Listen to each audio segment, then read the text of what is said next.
Basin natin ang init ka panahon, inanay ng nipalayo sa Sugbo ang low pressure area.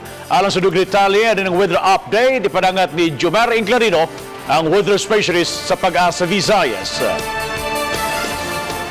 Ngayong hapon kinatong latest weather update karong adlaw ang atong gimonitor na low pressure area na karon diri sa silangan sa Apari, Cagayan.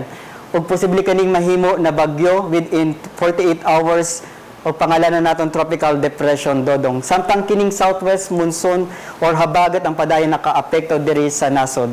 Ang tibok sa Visayas, lakip ng Cebu province, sulod sa atong 24 na forecast, makasinati ta mga patak-patak na mga pag-uwan ug kini mga pagpanugdog og kilat.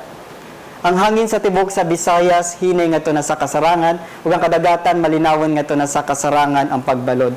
Ang dagat muhunas alas 10:58 sa gabi ug mutaob sa alas 5:49 sa kadlawon.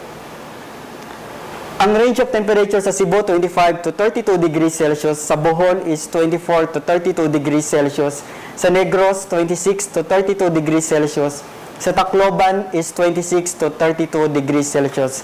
Na equivalent kining heat index na mo range sa 38 to 40 degrees Celsius, under siya sa gihapon sa extreme caution na classification.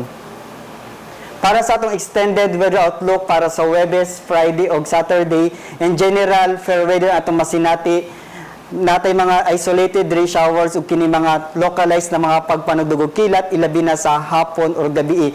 Kining thunderstorm, posible kini magdulot ng flash floods ug kini mga pagdahili sa yuta.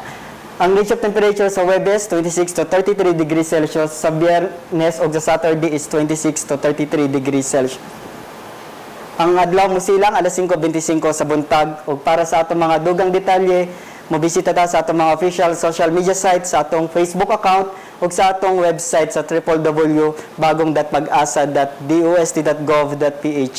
Ikan diri sa Pag-asa Mactan, DOST, o para sa Balitang Bisdak, kini si Jomar Inclarino. Mayong hapon.